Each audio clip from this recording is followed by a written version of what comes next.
सुपरसन 4 अब कैनन हो चुका है, लेकिन यह ड्रैगन जीटी के सुपरसन 4 से कितना अलग है? एक्सपर्ट्स की राय क्या कहती है? ड्रैगन जीटी में गोकू को सुपर 4 बनने के लिए गहन ट्रेनिंग से गुजरना पड़ा, जिसमें उसकी टेल वापस लाना भी शामिल था।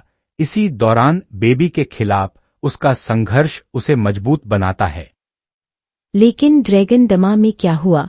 क्या ऐसा नहीं लगता कि उनके सुपर 4 बनने का तरीका थोड़ा आसान था? बिल्कुल, ड्रैगन दमा में इस फॉर्म का अनलॉक करना काफी सरल था। जहां नेवा गोकू की शक्ति को अनलॉक करता है, यह प्रगति की ओर एक अलग दृष्टिकोण था, जिसमें गोकू के लिए रचनात्मक संघर्ष की कमी थी।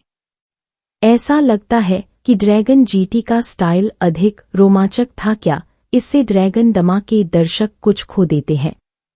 दर्शक निश्चित रूप से कुछ भावना और संघर्ष को महसूस कर सकते हैं, लेकिन हर किसी की पसंद अलग हो सकती है। कुछ लोगों के लिए ड्रैगन दमा की दृष्टि अधिक सुलभ और त्वरित प्रतीत हो सकती है। इन दोनों फॉर्म्स की वास्तविक ताकतों के बारे में बताया जाए। क्या जीटी के सुपर से एक बेहतर है या डमा का स्ट्रॉन्गर है? जीटी का गोकू अपनी बेस फॉर्म में ही माजिन बू जैसी फॉर्म से अधिक ताकतवर था। वह सुपरसन 4 में बेबी के सामने अविश्वसनीय रूप से शक्तिशाली साबित होता है। और ड्रैगन दमा में क्या गोकू उतना ही चुनौतीपूर्ण है? उनका मुकाबला गोमा से कैसे रहा? ड्रैगन दमा में गोकू की सुपरसन 4 की पहली लड़ाई में गोमा के सामने कठिनाई हुई। गोमा की अपार पावर और नवीनीकरण क्षमता ने गोकू के सामने बड़ी चुनौती पेश की। यह सुनकर लगता है कि जीटी का गोकू अधिक परिपक्व है। क्या भविष्य में डमा में और अधिक संभावनाएं हैं? बिल्कुल, अगर गोकू डमा में अपनी पावर के बेहतर नियंत्रण और नई रणनीतियों के साथ वापसी करता है, तो संभव है कि उसके पास नए मौकों की कमी न हो। अब बात करते हैं डिजाइन की। क्या फर्क है जीटी और डमा के सुपर 4 के डिजाइन में, और उनका प्रभाव क्या रहा? ड्रैगन जीटी में सुपरसन 4 का डिजाइन गहरी थीम के साथ आता है। बॉडी की बढ़ती ऊंचाई के साथ गोकू का शक्तिशाली प्राइम फॉर्म पहुंचना।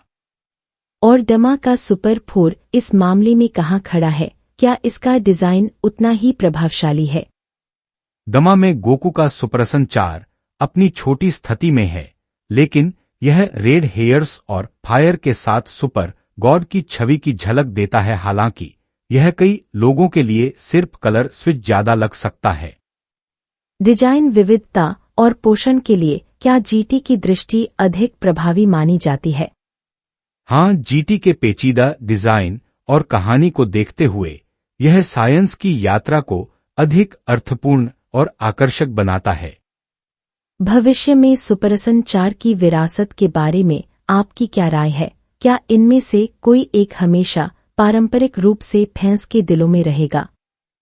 ड्रैगन जीटी का सुपरसन 4 हमेशा आइकनिक रहेगा, खासकर उन फैंस के लिए जो गोकू की कठिन चुनौतियों और संघर्ष को देखते रहे हैं। और डमा का भविष्य क्या है, खासकर अगर उसे ठीक से प्रदर्शित किया जाए तो? अगर ड्रैगन दमा अपनी कहानियों में गहराई और नए पोषण शामिल करता है, तो यह फैंस के दिलों में अपनी जगह पक्की कर सकता है।